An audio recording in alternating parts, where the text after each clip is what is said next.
Good morning students. ব্যবসায় শিক্ষা শাখার সকল ছাত্রকে স্বাগত জানাই আমার অনলাইন সেশনে। আমি আপনাদের সায়ন স্যার।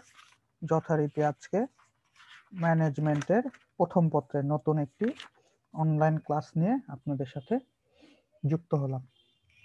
তো আমরা ইতিমধ্যেই সমবায় সমিতি এই অধ্যায়টি পড়ছিলাম।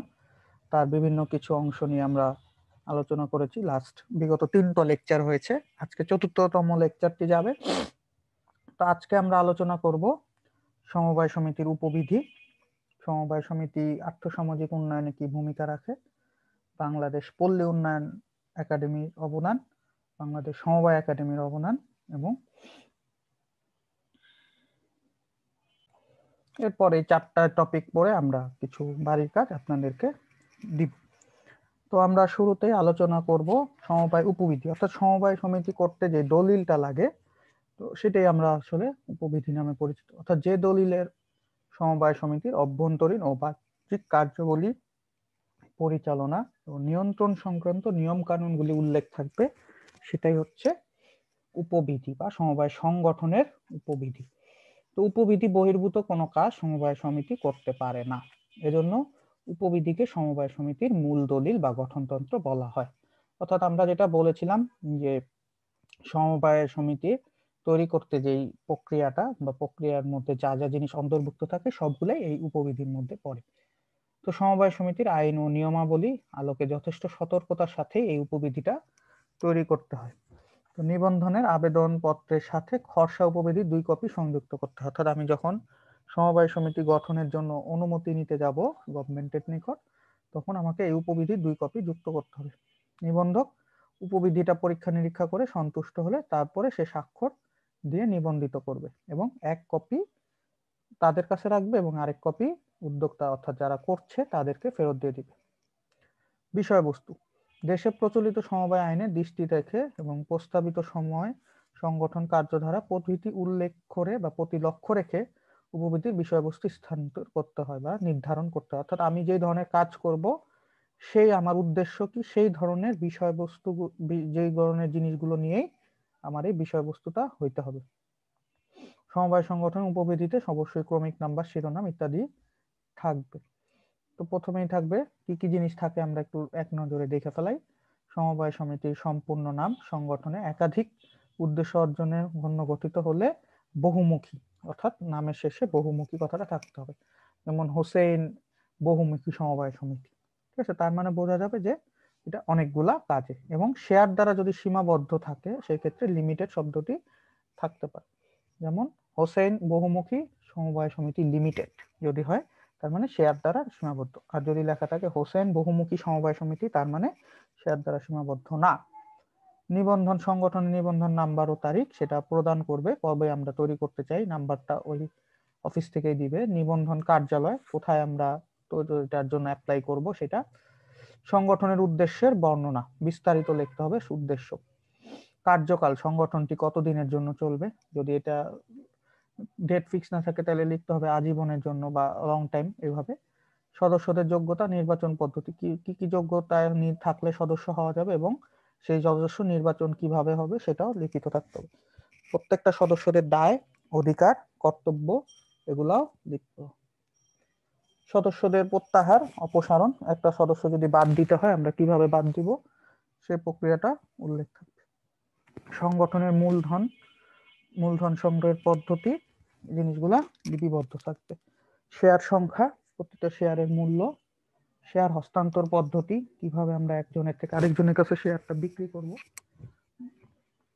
সেটা। সংগঠনের তহবিল সংরক্ষণ, কত পার্সেন্ট, যেমন 15% আর 3% আমরা গত ক্লাসে বলছিলাম, ওটা তো বিধিবদ্ধ রাখতেই হবে, তো এরপরেও যদি বেশি রাখবে কিনা সেটা।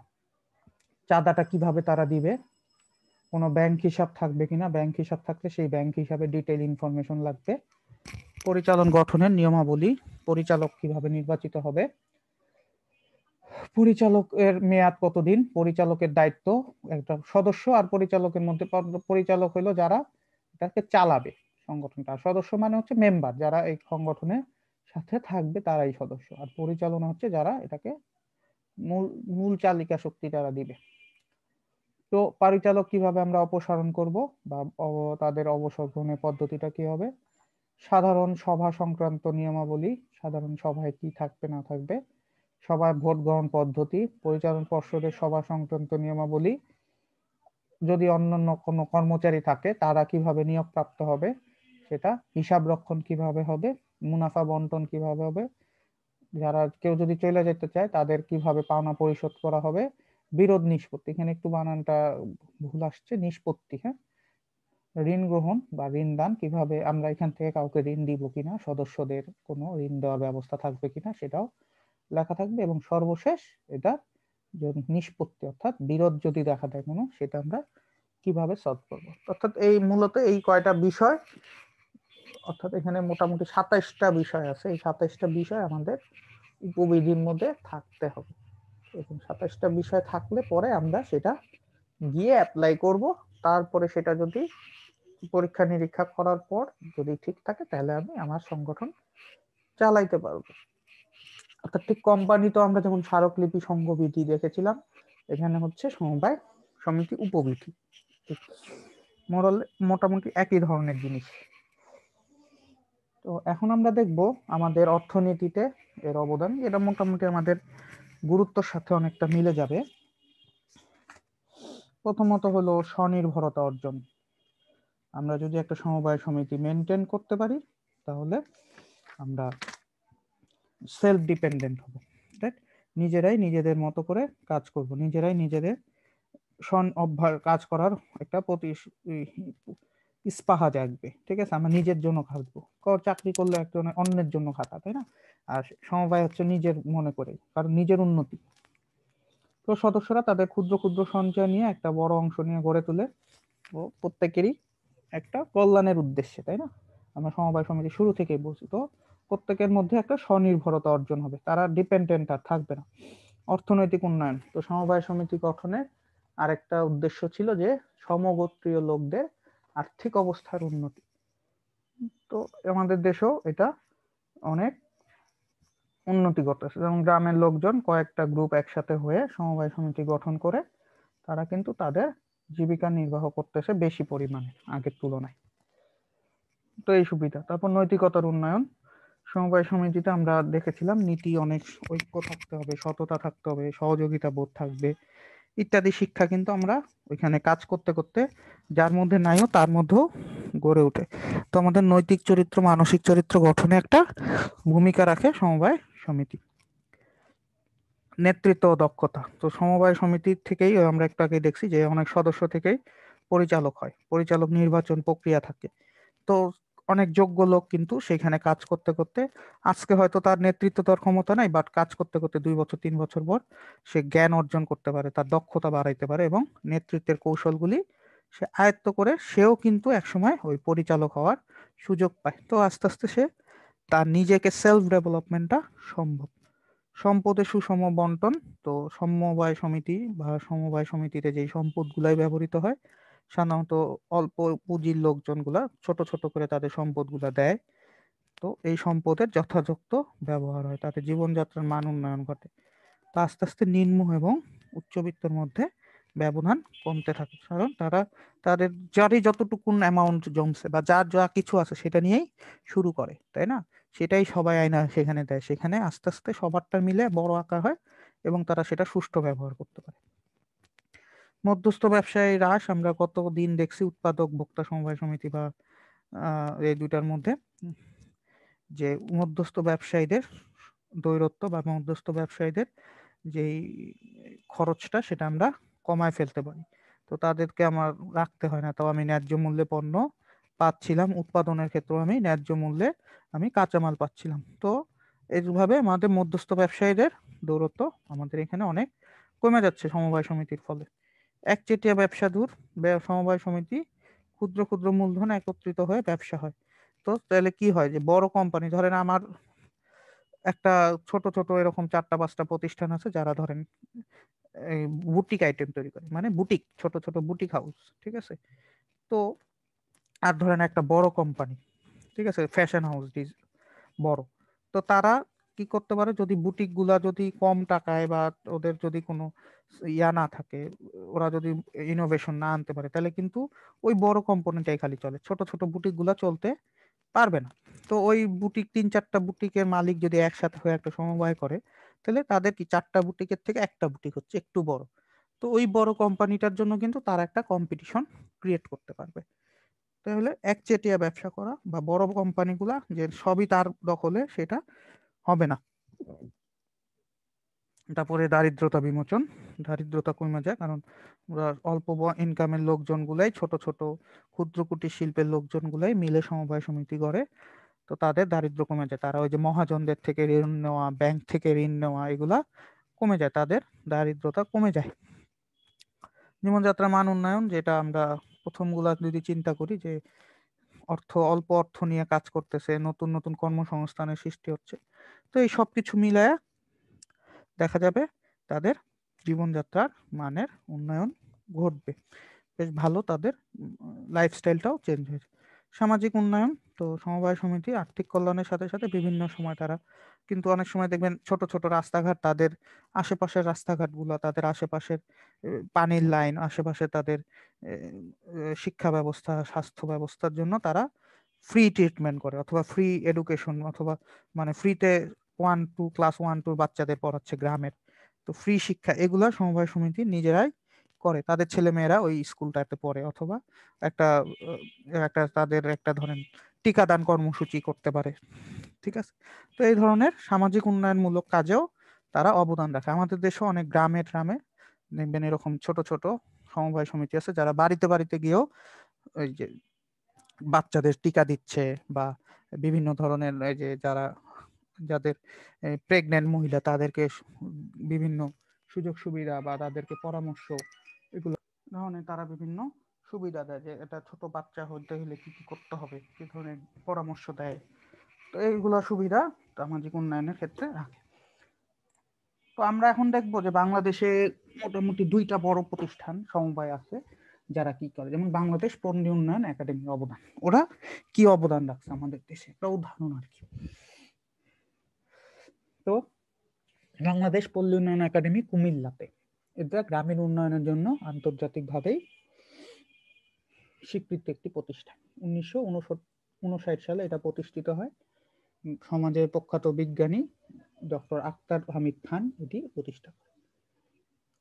কুমিল্লা সদরের বিভিন্ন গ্রামের কৃষকরা মিলে এই সমবায় সমিতিটা গড়ে তোলে, অর্থাৎ কৃষকরা মিলে করছিল। তিনি সকল প্রাথমিক সমবায়কে থানা কেন্দ্রীয় সমবায় সমিতির আওতায় সংঘবদ্ধ করেন। অর্থাৎ ওই যে ছোট ছোট আমরা যেটা গত ক্লাসে দেখেছিলাম, ছোট ছোট সমবায় সমিতিগুলো মিলে যখন কয়েকটা সমবায় সমিতি মিললে তখন একটা কেন্দ্রীয় সমবায় সমিতি হইতে পারে। প্রাথমিক সমবায় সমিতি মিলে কেন্দ্রীয় সমবায় সমিতি। তো এর ফলে প্রাথমিক সমবায় সমিতি কার্য আরো সুসংগত হয়, যখন তারা কেন্দ্র সবাই একসাথে থাকে তখন আরো একটু কাজ সুন্দর হয়, পরিচালনা নিয়ন্ত্রণে পরিবর্তন হয়। এই ধারণা দ্বিস্তর সমবায় সমিতি বা সমবায় কুমিল্লা মডেল হিসাবে পরিচিতি পায়। 53 বছরের পথ পরিক্রমায় বাংলাদেশ পল্লী উন্নয়ন একাডেমি বা বার্ড, সহজে আমরা বলি বার্ড, BARD, বাংলাদেশ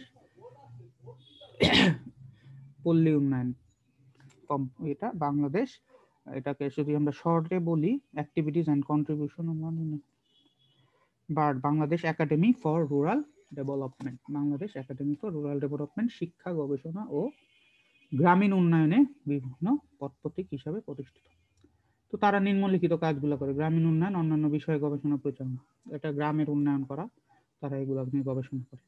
গ্রামীণ উন্নয়নে সরকারি কর্মকর্তাদের প্রশিক্ষণ দেন, বিভিন্ন উন্নয়ন তত্ত্ব নিয়ে পরীক্ষা নিরীক্ষা করা, পল্লী উন্নয়নের লক্ষ্যে সম্পাদিত বিভিন্ন কার্যক্রম মূল্যায়ন, সরকারি অন্যান্য সংস্থার প্রতিষ্ঠা হিসাবে কাজ করা, গ্রামীণ উন্নয়নে দেশি বিদেশি শিক্ষার্থীদের গবেষণামূলক কর্মকাণ্ডের সহায়তা দেন, পলিসি প্রণেতাদের গ্রামীণ উন্নয়ন ও সমবায় সমিতির বা সমবায়ের বিভিন্ন উপদেশ প্রদান, গ্রামীণ উন্নয়নে বিভিন্ন জাতীয় আন্তর্জাতিক সেমিনার, কনফারেন্স ইত্যাদি আয়োজন করে। অর্থাৎ পল্লীর উন্নয়ন অর্থাৎ গ্রামীণ উন্নয়নের ক্ষেত্রে তারা যথেষ্ট ভূমিকা রাখতেছে, এবং একই সাথে তারা বিভিন্ন প্রতিষ্ঠানকে সহায়তা করতেছে কিভাবে তারা ওই প্রতিষ্ঠানগুলো হেল্প করতে পারে একটা গ্রামীণ উন্নয়ন। অর্থাৎ তারা অনেক সময় অ্যাডভাইজার হিসাবে কাজ করতেছে, দেশে গভর্নমেন্টকেও অ্যাডভাইস দিতে পারে।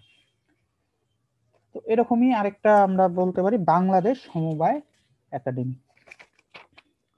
তো বাংলাদেশ সমবায় একাডেমির বাংলাদেশ সমবায় একাডেমি একটি জাতীয় পর্যায়ে, আমাদের যেটা গতটা যেটা দেখলাম পল্লী উন্নয়ন, যেটা সেটা হচ্ছে কেন্দ্রীয়, আর এটা হচ্ছে জাতীয়। অর্থাৎ আমরা বলেছিলাম 12টা প্রাথমিক এবং 8জন ব্যক্তি মিনিমাম লাগে এটা তৈরিতে। তো এটাও কুমিল্লা শহরের 10 কিলোমিটার দক্ষিণ পশ্চিমের কোটবাড়িতে। কোটবাড়িতে আমরা অনেকেই চেনা পরিচিত জায়গা, কোটবাড়ি, কুমিল্লা কোটবাড়ি। তো ওই অঞ্চলে সমবায়ের ক্ষেত্রে নিয়োজিত ব্যক্তিরা প্রশিক্ষণের জন্য 1936 সালে অবিভক্ত বাংলায় প্রথম সমবায় একাডেমি কলকাতার দমদমে প্রতিষ্ঠিত। তো যখন এটা 1936, যখন বাংলা একসাথে ছিল, তখন এটা একটা একাডেমি হয়। 1949 সালে ঢাকার পুবাইল, আমরা পুবাইল চিনি অনেকেই, ট্রেনিং ইনস্টিটিউট প্রতিষ্ঠিত হয়। 1960 সালে পূর্ব পাকিস্তানে সমবায় কলেজ প্রতিষ্ঠিত এবং 63 সালে কোটবাড়িতে এটা স্থানান্তর। অর্থাৎ এটা 1960-এ পূর্ব পাকিস্তান, তারপর এটা স্থানান্তরিত হয় কোটবাড়িতে আসে। স্বাধীনতার পর 1998 সালে সরকারের গেজেট নোটিফিকেশন দ্বারা এটি বাংলাদেশ সমবায় সমিতিতে একাডেমিতে রূপ নেয়। তো বাংলাদেশ সমবায় সমিতি একটি রাষ্ট্রীয় প্রতিষ্ঠান যা সরকারি পল্লী উন্নয়ন ও সমবায় মন্ত্রণালয়ের আন্ডারে, অর্থাৎ এটা গভর্নমেন্ট প্রতিষ্ঠান, যা আমাদের পল্লী উন্নয়ন ও সমবায় মন্ত্রণালয় একটা আছে সেটার আন্ডারে। তো এখানে কিছু লোক কারা কাজ করে, সমবায় বিভাগের অতিরিক্ত নিবন্ধক এই প্রতিষ্ঠানের দায়িত্ব পালন করে। তো সমবায় এটা পরিচালনা করতেছে কে? অতিরিক্ত নিবন্ধক। তো এখানে একজন উপাধ্যক্ষ থাকে, একজন অধ্যাপক, 4জন সহযোগী অধ্যাপক, 2জন প্রভাষক, অর্থাৎ এরা হচ্ছে এখানকার টিচার। তারা এখানে পড়াশোনার কাজগুলো চালান বা এখানে ট্রেনিং দেয় আর কি।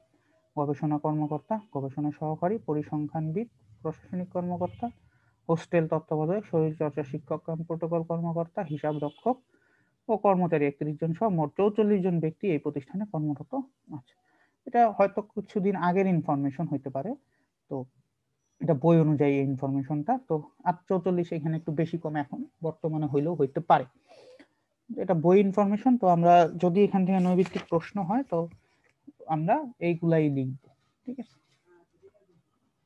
তো বাংলাদেশ কি কি অবদান রাখছে, তারা সমবায়ের সাথে সংশ্লিষ্ট সদস্য কর্মকর্তাদের প্রশিক্ষণ, তারা বিভিন্ন সমবায়ের সাথে রিলেটেড কাজ যারা করে তাদেরকে প্রশিক্ষণ দেয়।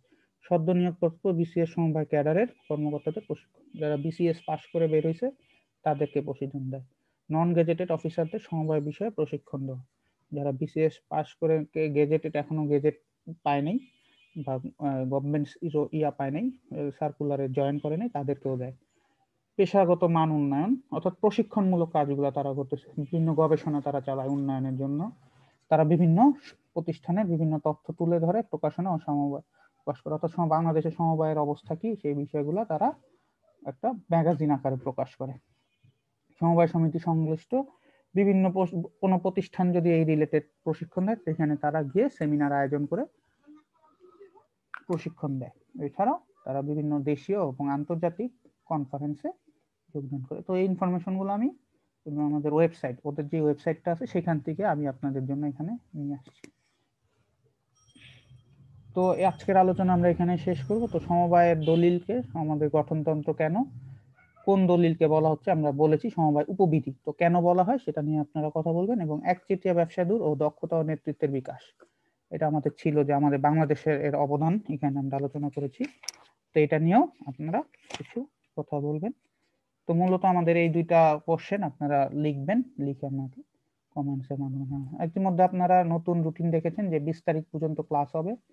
তো 20 তারিখ পর্যন্ত আমরা যতটুকুলা টপিক পড়াবো, ম্যানেজমেন্টের তো টপিক বলেই দিয়েছি কি কি, আর ফিনান্সের জন্য আমি যতটুকুন টপিক পড়ানো হবে ঠিক ততটাই আপনাদের পরবর্তী এক্সামের ক্ষেত্রে কাজে লাগবে। তো সবাই ভালো থাকবেন, সবাইকে অসংখ্য ধন্যবাদ।